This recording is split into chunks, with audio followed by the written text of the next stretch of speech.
A nossa convidada de hoje no Persona em Foco é Mona Delassie.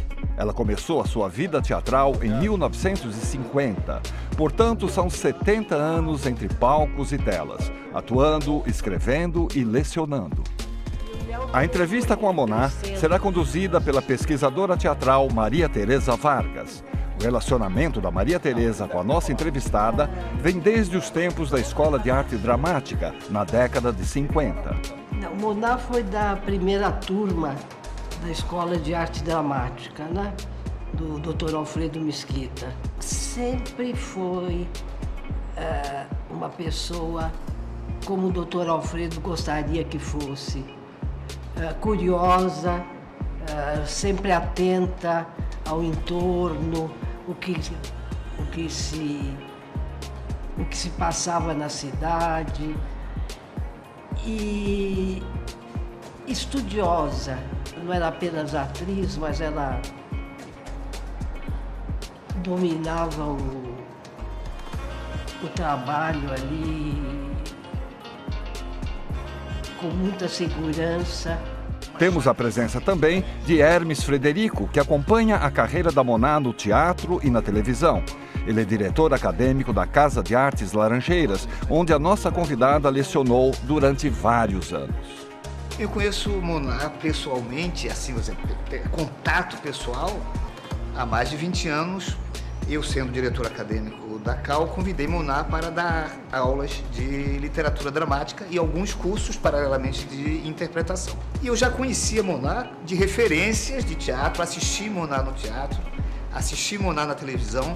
Então, uma figura, né, que chega a esse momento dos 90 anos de idade, assim, em plena, né, vamos dizer, capacidade, né, de atuação, de intelecto efervescente.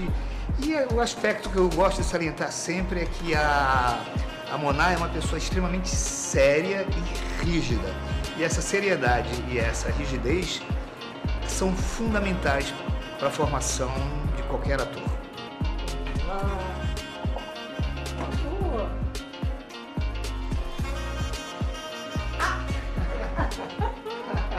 Que maravilha! Está lá tomando providências, materiais. Deixa comigo, mais tarde a gente conversa. Mona Delassie, que bom ter você conosco. Muito obrigado pela sua presença. A honra é toda minha. Hermes, muito obrigado também. Maria Tereza, grato pela colaboração de vocês. Maria Tereza, você começa? Bom, vamos começar então. Eu gostaria que você falasse um pouco da sua infância em São Paulo. Eu cheguei em São Paulo com 8 anos e só saí daqui com quase 30. Então, São Paulo, eu vivi em São Paulo, cidade que eu adoro, os melhores anos da minha vida. Foi aqui em São Paulo. Porque aqui eu cresci, estudei no mesmo colégio, São José, da Rua da Glória, freiras francesas. Estudava-se latim junto com o português. Falar isso para alguém hoje em dia, vão ter um infarto, mas uma educação extraordinária.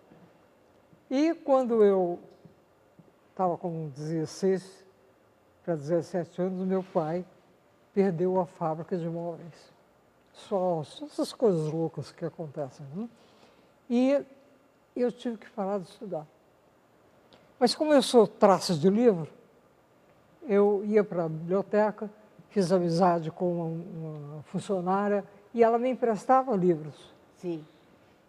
E eu tinha 2 amigas muito queridas e o pai delas, ele era professor de línguas, se não me engano. O fato é que ele me via sempre com um livrinho debaixo do braço. Um dia ele ligou lá para casa e disse assim, Laci, vem cá, vou levar você hoje à noite para assistir uma palestra muito interessante. Eu disse, professor, só sabe que papai não me deixa sair de noite. Aí ele disse, chama o teu pai no telefone. Papai veio o telefone e deixou. Mal sabia o meu gauchão que naquele momento ele abriu as portas da gaiola, porque a palestra era com Pascoal Carlos Magno, a inauguração da Escola de Arte Dramática de São Paulo, todo o elenco do Hamlet. E quando acabou, eu não andava, eu flutuava. Eu disse, é isso que eu quero para mim. Mona, 90 anos. 90 anos. 90 anos, né, com todas essas atividades. Mas voltando a esses 90, como foi Mona na infância? Quando apareceu esses atributos artísticos, esse desejo artístico? Alguém na família, alguma coisa assim? Meu avô.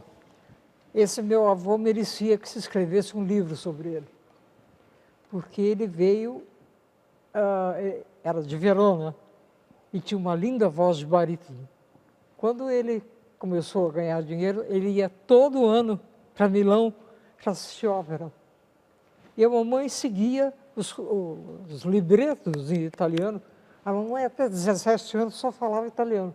Uhum. Ela só foi aprender português quando mudaram para Porto Alegre. E eu, na infância, eu adorava Shirley Temple, como toda criança. E eu inventava dançar, sabatear, cantar. Vamos todos, vamos ver os peixinhos a nadar. Até hoje eu lembro disso. Enfim, aí isso era um hábito de família, montar teatrinho em casa. Nós montávamos um cenáriozinho, escrevíamos um texto e fazíamos uma pecinha. Isso dentro de casa. Mas só apareceu mesmo para valer quando, como eu acabei de contar, eu ouvi a palestra do Pascoal. Aí é isso que eu quero para mim. E lá foi você para a Escola de Arte Dramática. Eu tenho uma sorte inacreditável, porque o Alfredo Mesquita, que foi o fundador da escola, ele era professor de drama. A professora de comédia era Cacilda Becker. O professor de teatro era Décio de Almeida Prado. O professor de estética, Lorival Gomes Machado, diretor do Museu de Arte Moderna, onde eu fui trabalhar. E onde convivi com Portinari, Tarsila Amaral. Peguem todos os maiores, eu os conheci pessoalmente. Trabalhei lá 3 anos e meio, só saí porque eu tive que optar entre teatro ou museu. Os dois não davam. Teatro você ensaia de tarde. E eu teria que trabalhar de tarde. Mas foi duro, viu, eu sair do museu, porque eu achava extraordinário. E eu sou bibliotecária formada pelo Mackenzie, para poder trabalhar no Museu de Arte Moderna. Eu fui obrigada a fazer o curso de 2 anos. Eu sou bibliotecária. Mona, e o nome, Mona de Lacy? Já que seu nome é Lacy, como surgiu? Quando eu era criança, nós tínhamos uma babá que me chamava de Moninha, que quer dizer querida. Moninha, Moninha, Moninha, Moninha, eu fiquei com aquilo. Aí, uma das exigências de meu pai, meu nome não entra em teatro. Esse senhor criou um nome para mim. Mona. Não, Mona não. Mona é macaco, não dá. Aí eu botei um H. Moná, melhorou. Moná do quê? De Lacy. Pronto. Lacy é o seu nome? Lacy é meu nome. Mas em relação à entrada mesmo na EAD, o fato de querer ser atriz, você sofreu alguma repressão? Bom, papai morreu sem nunca me ver trabalhar. Não aceitou de jeito nenhum. Agora, a mamãe, depois que ela começou a me ver na televisão, virou macaca de auditório. E, ao mesmo tempo, quando eu mudei para o Rio e fui fazer o Teatrinho Troll, eu cheguei para o Fábio e disse assim, Fábio, você aceitaria textos meus? Ele disse, claro. Aí eu comecei a escrever peças infantis para o Troll.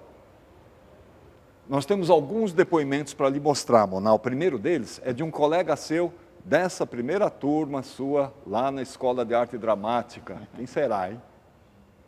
Moná, que prazer estar falando para você. Você sempre foi a minha companheira durante o tempo todo da Escola de Arte Dramática. Nós dançamos juntos lá em Recife, participamos de todo o espetáculo que a gente tinha de papel.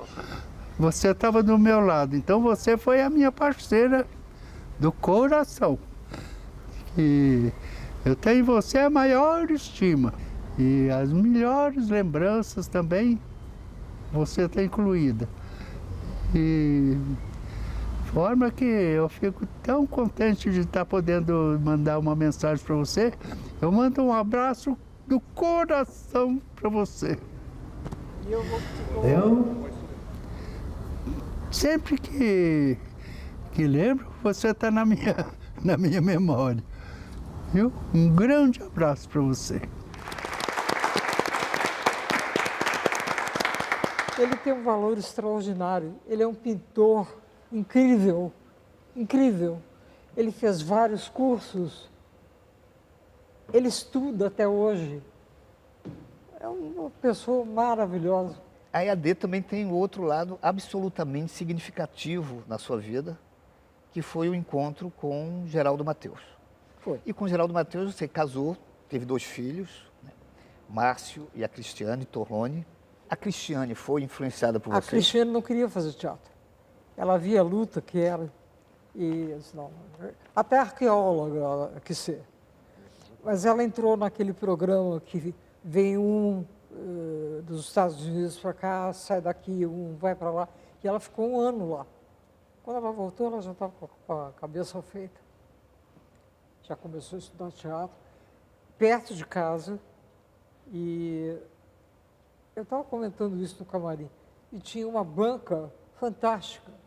Era Daniel Filho, enfim, os grandes diretores faziam parte da banca.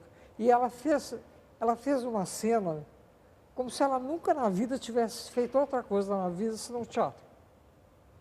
Foi contratada na hora, né? Nós temos algumas perguntas que foram feitas por alunos de teatro da Escola Wolf Maia. Vamos ver a primeira perguntinha que eles têm para você? Oi, Moná, tudo bem? Eu gostaria de saber como era para uma mulher trabalhar no teatro na época em que você começou sua carreira. Nós, atrizes, e mesmo estudantes de teatro, tinha a mesma carteirinha de prostituta. Só não éramos obrigados a fazer exame médico, mas tínhamos a mesma carteira. Então, foi você que perguntou sobre a família, eles não aceitavam de jeito nenhum. Então, tinha um irmão da mamãe, riquíssimo, e ele ficou viúvo.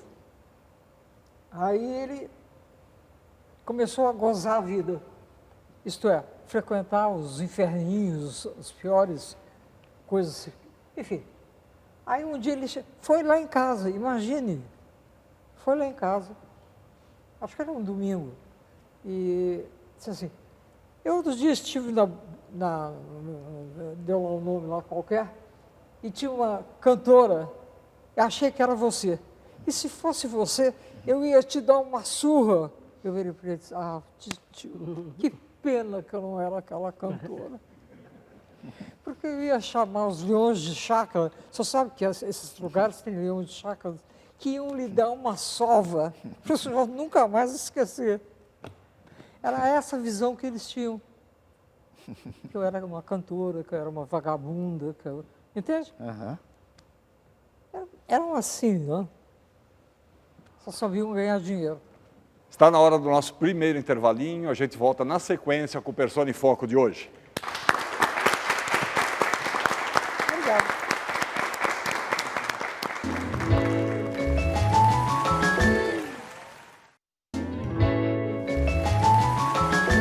Pronto, no Persona em Foco de hoje, nós temos o Hermes Frederico e a Maria Tereza Vargas. Eles estão conduzindo o bate-papo com a nossa convidada especial, Moná Delassi.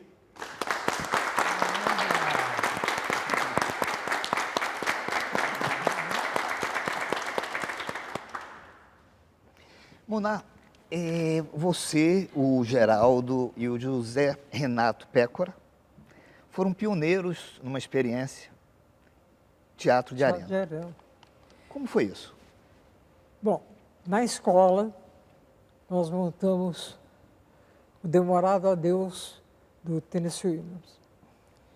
E foi maravilhoso, foi fantástico. E eu trabalhava no museu. E o Titilo Matarazzo, ele me chamava de Dona Nancy. Eu havia medo dele falar assim, era Nancy. Aí um dia eu cheguei para ele e disse assim, seu Titilo, você sabe que eu estudo teatro. Eu sei. Ele era um homem maravilhoso, enorme, bonito, um gentleman. Enfim. E nós estamos fazendo a primeira experiência da América Latina em teatro de arena. Então eu queria saber do senhor, se o senhor permitiria que nós fizéssemos, no fim de semana, apresentação sábado e domingo, apresentação, falei da peça, do autor, no salão principal. Ele, deixa eu pensar. Eu disse, sim, senhor. Aí, no dia seguinte, ele chegou para mim e disse assim, só sábado e domingo. Eu disse, só sábado e domingo. No terceiro dia, deixa comigo. Era assim, tudo hermeticamente controlado. Sabe o que esse homem fez? Ele mandou construir um tablado no salão principal, dessa altura, enorme, muito maior do que isso daqui. E os quadros ficaram à distância, mas direitinho lá na parede. E ele disse, comecem na quinta-feira, quinta, sexta, sábado e domingo. E assim nós fizemos. E foi um sucesso. Aí fez-se o Demorado a Deus, depois fizemos Essa Noite é Nossa, uma comédia, que foi um sucesso também. Depois veio Uma Mulher e Três Palhaços, a estreia da Eva Vilma em teatro. O fato é que nós ficamos lá 3 meses. Aí um dia ele chegou para mim e disse, preciso desmontar o tablado. Eu falei, não há como lhe agradecer. E foi assim. O depoimento que nós temos agora é de um diretor teatral que também fez a EAD e estava na criação do histórico Teatro de Arena. Eu e Monada Lanci fomos contemporâneos na Escola de Arte Dramática. A turma dela, Xandó Batista, José Renato, Leonardo Vilar, Liana Duval e tantos outros. Ela se destacava pelo porte, pela atitude que ela tomava, pelas posturas que ela tinha e as posições firmes que ela tinha. Ela era uma pessoa assim, muito firme como mulher, admirável. Quando se realizou um espetáculo, um movimento dentro da EAD, que foi Demorado a Deus, que o Zé Renato trouxe, que é um espetáculo histórico, dentro da sala de refeições da EAD, o Demorado a Deus de Tennessee Williams marcou a implantação no país do teatro de arena pela primeira vez como forma de espetáculo. E ela fazia parte do elenco, do Demorado a Deus de Tennessee Williams. Logo adiante, quando se cria o verdadeiro espaço Teatro de Arena de São Paulo, na Rua Teodoro Baiman, ela abraçaria o projeto também. Ali, ela estrearia com a peça Esta Noite é Nossa. Essa é Monada Lanci. A mulher, a atriz, a pessoa, meus parabéns, Monada Lanci. O Emílio, junto com o Zé Renato e o Geraldo, eles eram as cabeças do Teatro de Arena. E aí se construiu, com muita economia, era como se fosse um circo, né? E desse teatrinho saíram Gianfrancesco Guarnieri, o Vianinha, o que havia de melhor, montava-se ali primeiro. Você, uma vez, se referiu que você teve certo estranhamento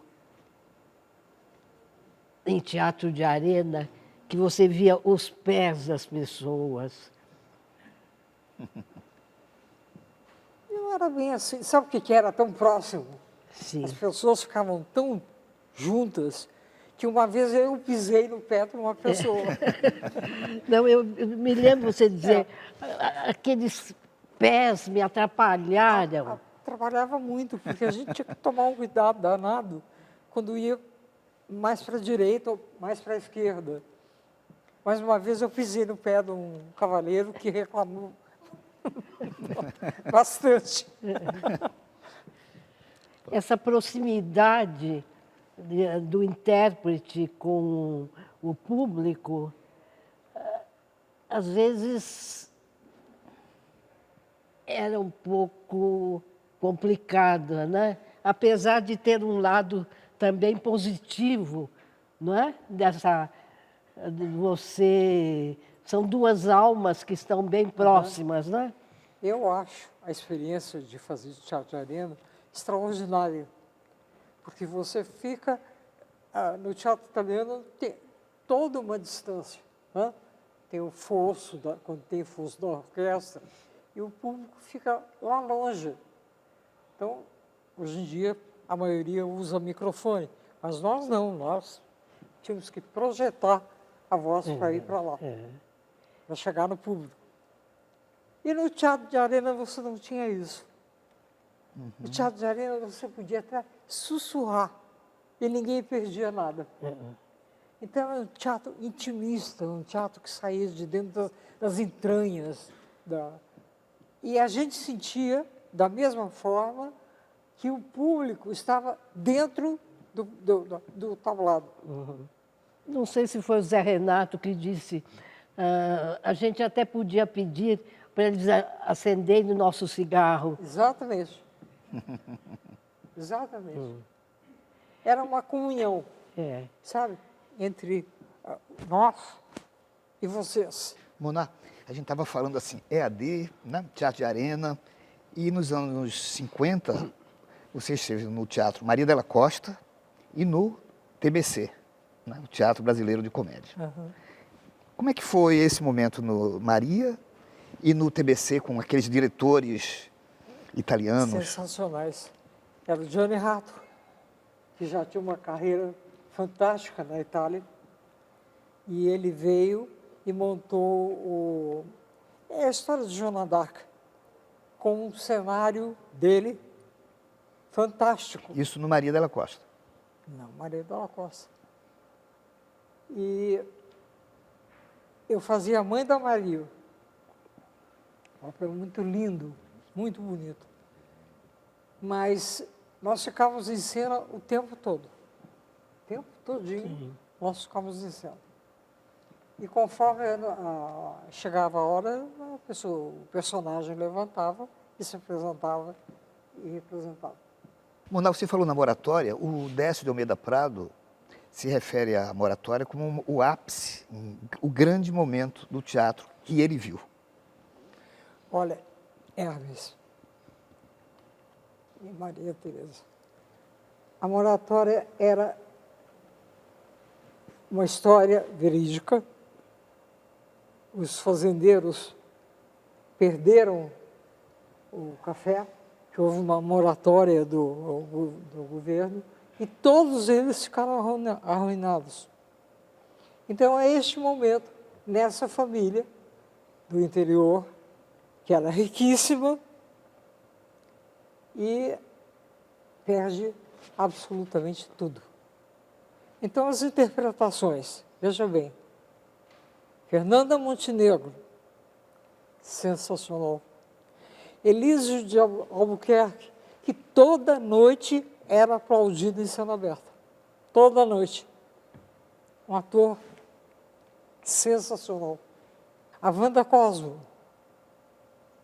que não podia sair na rua de noite, porque a Rádio Patrulha saía atrás, porque ela era exuberante, sabe? Um cabelo preto enorme.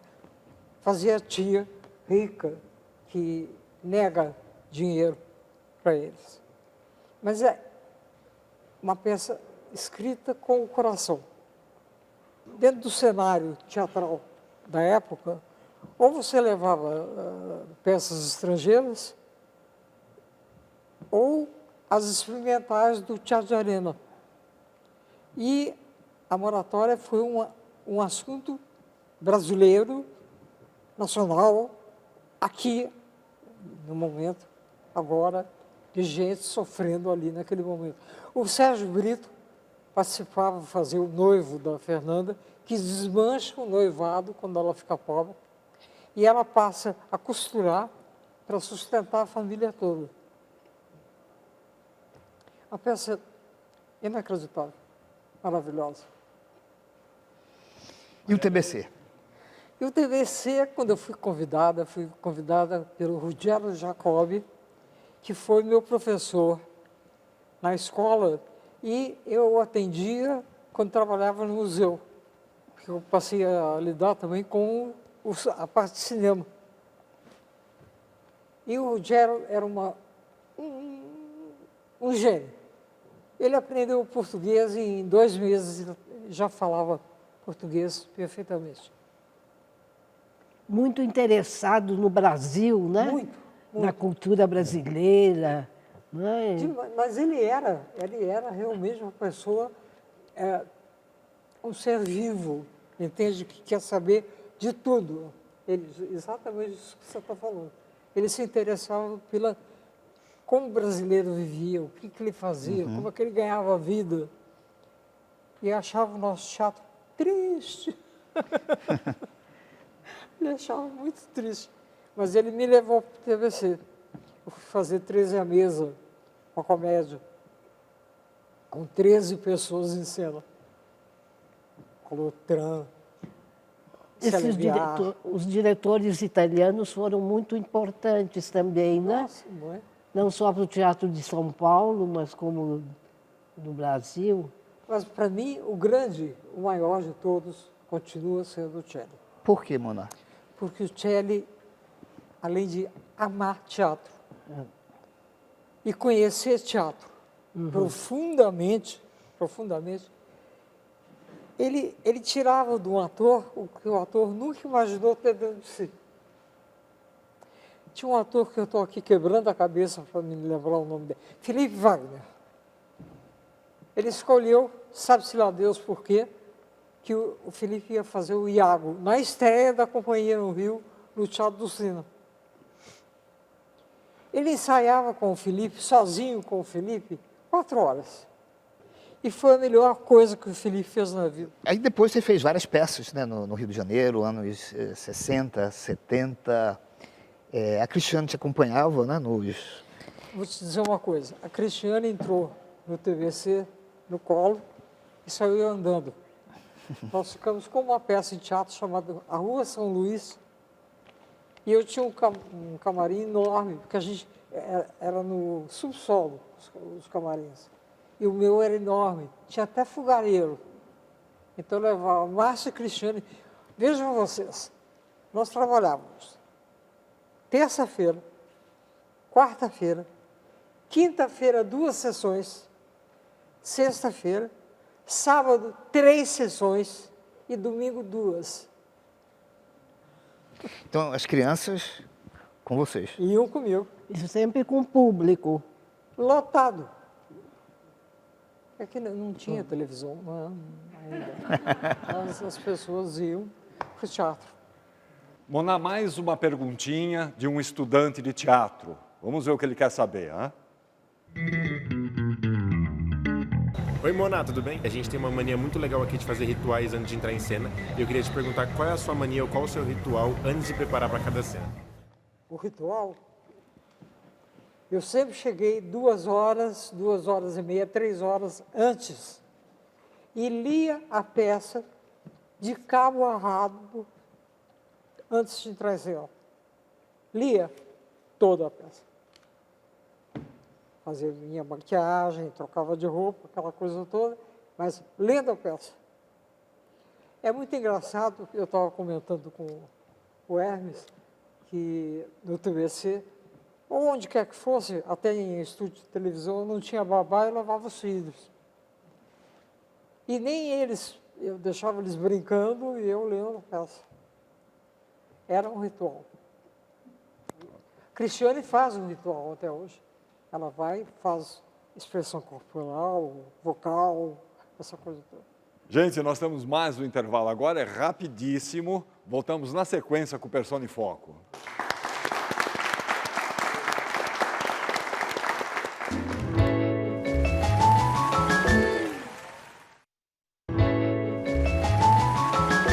Muito bem, hoje estão conosco no Persona em Foco a pesquisadora teatral e escritora Maria Tereza Vargas e o professor e coordenador acadêmico da Casa das Artes Laranjeiras, Hermes Frederico. Eles estão com a incumbência de arrancar respostas interessantes da nossa convidada especial, Moná Delassi.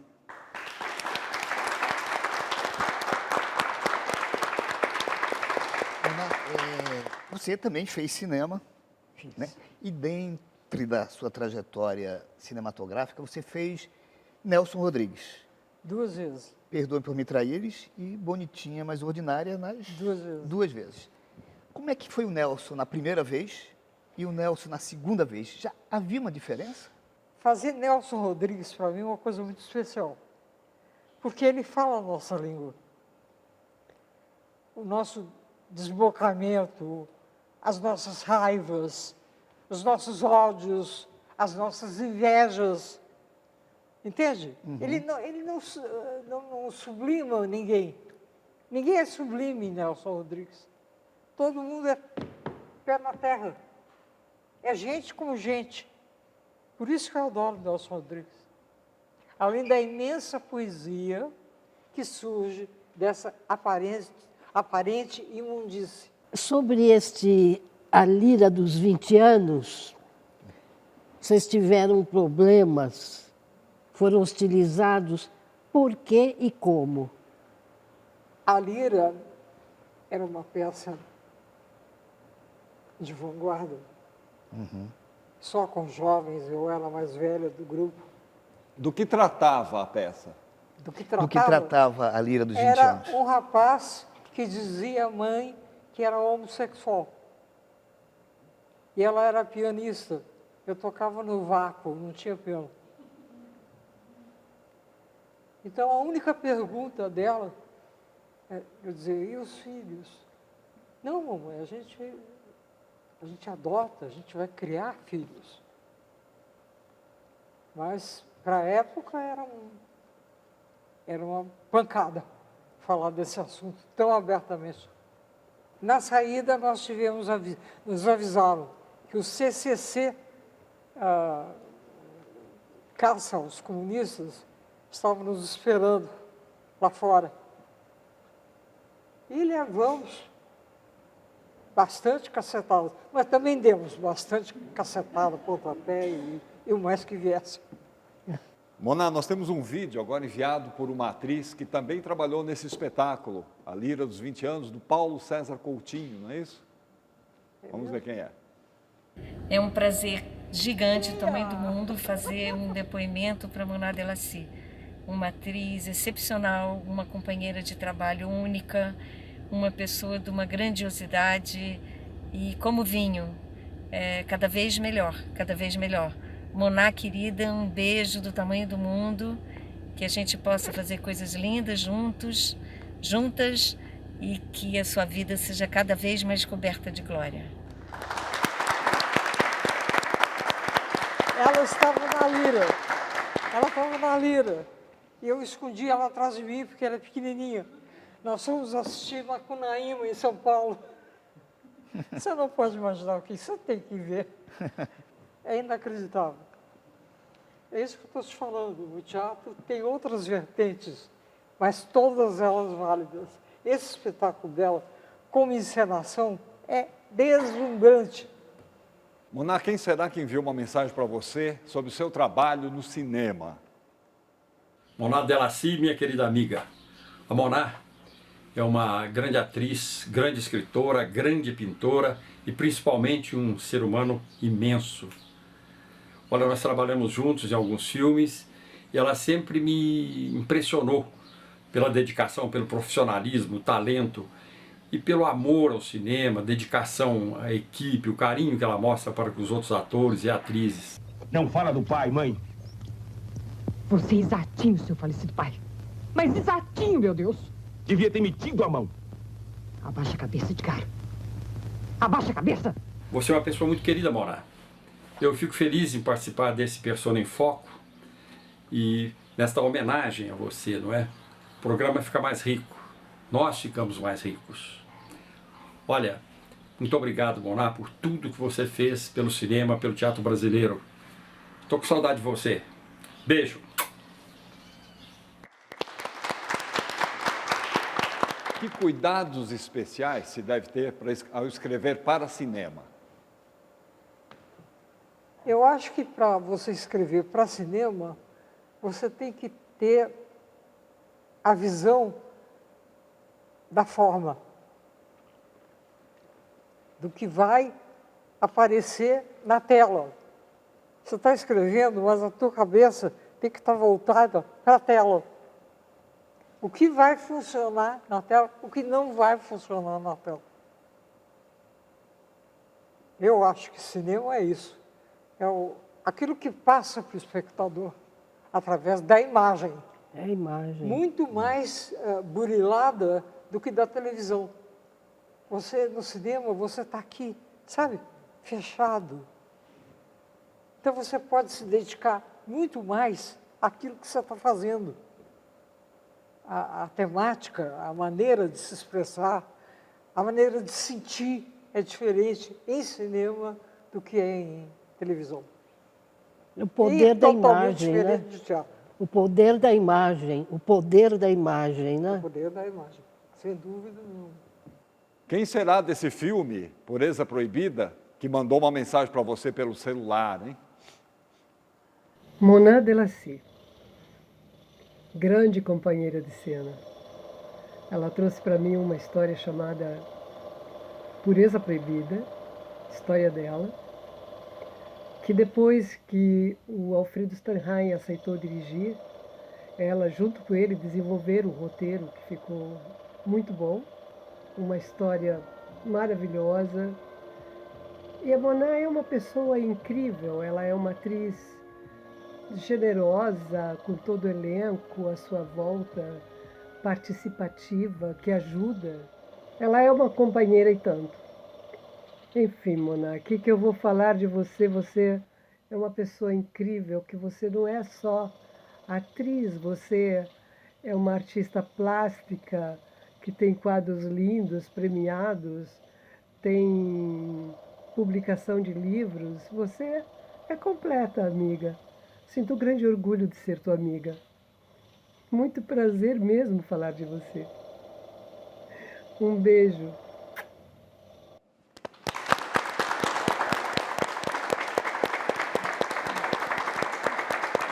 Qual a importância artística do Grande Teatro Tupi, do qual você fez parte? Hermes, era imensa, porque o Sérgio Brito, ele só escolhia clássicos. Então nós éramos transmissores de cultura. Sim. Através da televisão. O Grande Teatro durou 10 anos. 10 anos, não são 2 dias, são 10 anos. E nós fizemos grandes e interpretações incríveis, né? Fernanda, Natália Timber, a Zilka, enfim. Sérgio Brito, o Fernando Torres, que foi marido da Fernanda, ele era ator e diretor. Éramos uma família mesmo, né? Uhum. Que um conhecia o outro profundamente e sabia o que o outro podia dar. A escola foi muito importante na formação dos atores. É até hoje. Geração, né? É até hoje.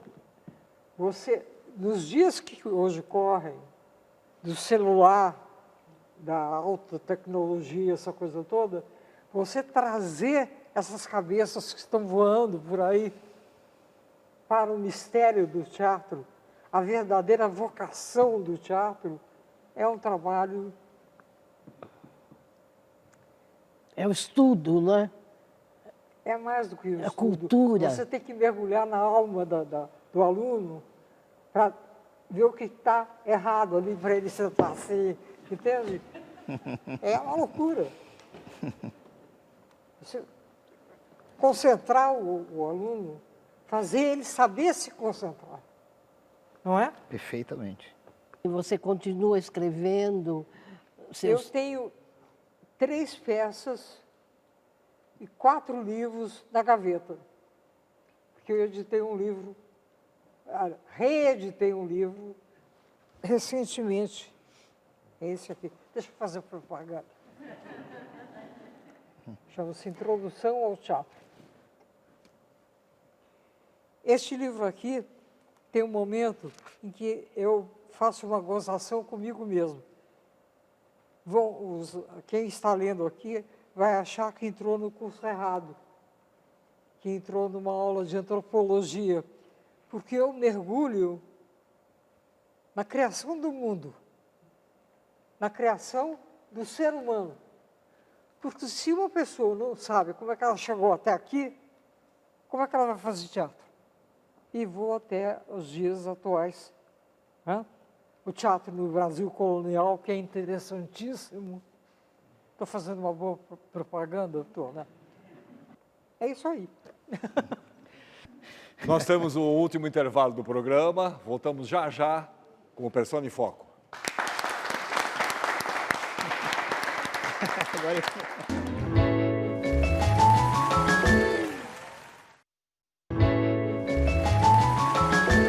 Muito bem, continuando o Persona em Foco, a Maria Tereza Vargas e o Hermes Frederico ainda tem mais algumas perguntas para a Mona Delassie.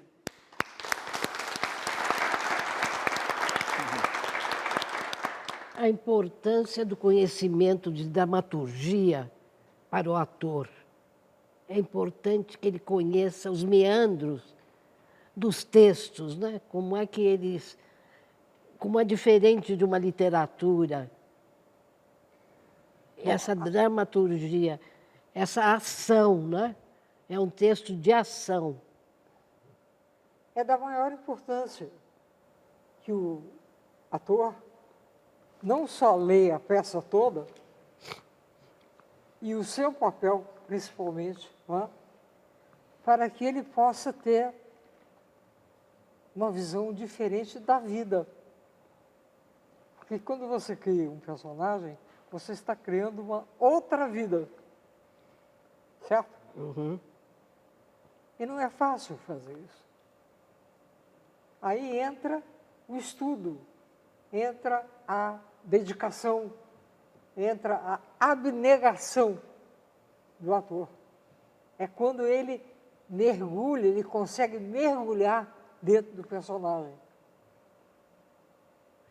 Se um ator chega no teatro meia hora antes da função, para mim ele não é ator.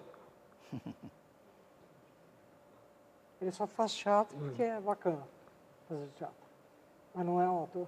Mona, nós temos mais uma perguntinha de um estudante de teatro e é sobre o seu trabalho como professora.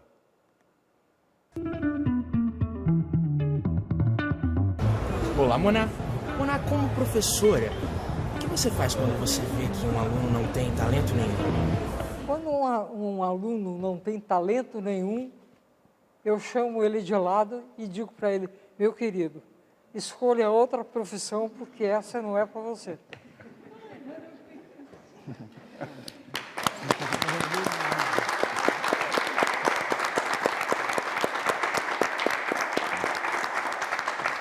Mona, já que estamos falando de alunos, né? Você foi morar em Petrópolis, passou a dar aulas constantemente, formou grupos teatrais, esteve na CAU, né? 7 anos e 7 meses. 7 anos e 7 meses. Eu sei da sua total seriedade e disciplina. Acho que essa seriedade e essa disciplina são, assim, fundamentais. São aprendizagens, assim, rigorosas, né, para sempre, para o aluno. Apesar disso tudo, né, você aprende também com os alunos? Aprendo. Muito. Por quê? Porque eu não vivo a vida deles. A minha vida é outra. E eu sou uma curiosa. Eu sou uma curiosa. Primeiro que é um abismo intransponível entre a minha época e a dele. Então, mais curiosa ainda eu sou em querer entendê-lo, como é que vive desta maneira. Entende? É isso. E outra coisa, eu gosto de aluno. Gosto. Eu, quando fui dar aula, graças ao Carlos Gomide, eu descobri uma outra vida, que para mim, com a morte do meu neto, a minha vida, eu achava que tinha acabado. E, de repente, abriu-se para mim uma outra vida, eu diria, tão interessante quanto a de ser atriz.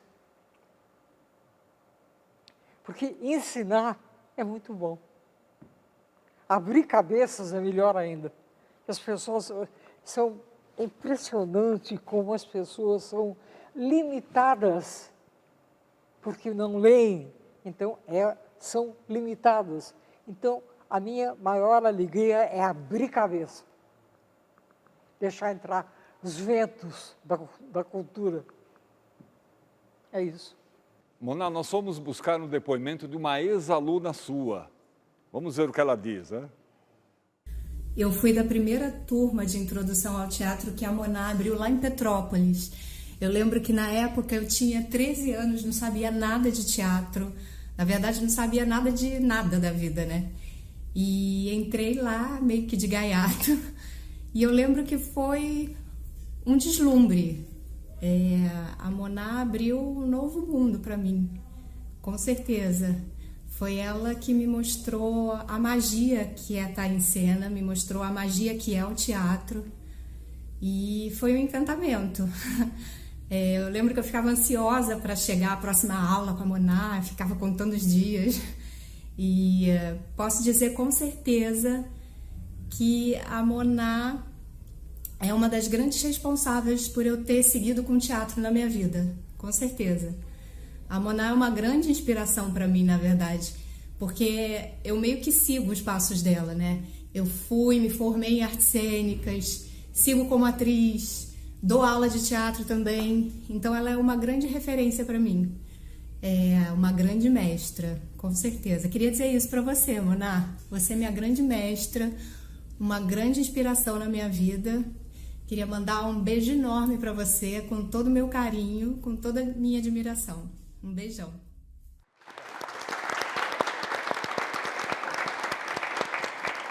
Você também se interessa por pintura, por joias. Você é uma pessoa que não fica apenas dentro da qualidade de intérprete, né? Você desenha, você faz joias. Você descobriu certas tendências, né? Que no começo, talvez, da sua vida artística, você não tivesse. E que foi aos poucos, porque você é uma curiosa do entorno. Sou, sem dúvida. Eu comecei a pintar porque a mamãe era uma grande pintora. Ela era realmente uma grande pintora. Ela sim. E eu comecei a pintar por hobby, para me distrair. E tomei gosto. Mas acontece que eu peguei uma alergia à tinta violenta e fui obrigado a parar. Mas recebi 2 prêmios do Museu de Arte, daqui do Rio, não, de lá do Rio. E joia, porque eu adoro joia. Eu acho uma joia uma obra de arte. Mona, nós deixamos para o final do programa esse depoimento que nós vamos lhe mostrar agora. É de um ator, produtor, diretor, administrador. Nossa. Vamos ver quem é. Eu conheci Mona em 1948, portanto, há 71 anos atrás. Durante os anos de escola, nós conhecíamos, éramos apenas conhecidos. E dali, então, começamos um contato diário, direto, na escola. Era a primeira turma da escola, éramos 34 candidatos que começaram o curso e terminamos 6. E durante esse curso nós fazíamos viagens. Uma dessas viagens foi exatamente para Salvador. Desse namoro em Salvador, nós continuamos durante o resto do tempo da escola. Nós, em 1954, resolvemos nos casar. Casamos aí em São Paulo, numa igreja na Brigadeiro Luiz Antônio, que ainda existe, perto da Avenida Paulista, muito bonita, um casamento maravilhoso. Fizemos a lua de mel em Poços de Caldas e dali para diante a gente continuou. Durante 71 anos, ela é a minha mulher, a minha querida mulher, Moná Delacy.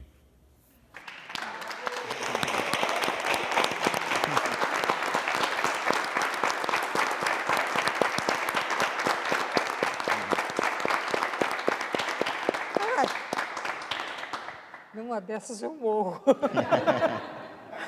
Moná, para encerrar o programa, você tem uma larga experiência em lidar com jovens atores, com estudantes de teatro. Para quem está começando na carreira agora, queria que você deixasse um recado. Quais são os cuidados que devem ser tomados? Bom, se você não está interessado em ser ator da Globo, se você está interessado na arte do teatro, eu digo para você, leia sobre teatro. Porque vai abrir um caminho novo para você. O teatro é muito difícil, é exaustivamente trabalhoso, mas ele dá a você uma vida que você nunca imaginou que você poderia ter dentro do contexto da nossa sociedade, se você se transformar num ator de verdade. E eu te desejo boa sorte e muita coragem, porque precisa muita coragem para seguir essa carreira tão cruel e tão exclusivista como é o teatro.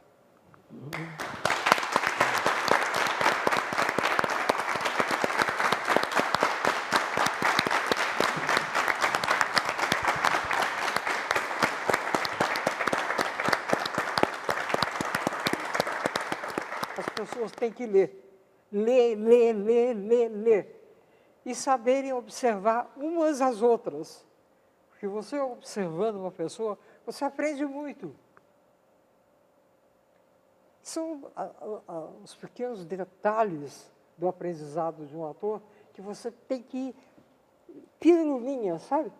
Pílula a pílula, inculcando lá para dentro essas coisas todas, para ele realmente se transformar num ator. Uma verdadeira vocação, ela se destaca imediatamente pelo interesse, pela maneira como ele segue a aula. Então, ali você vê, ali existe. E é difícil de você encontrar.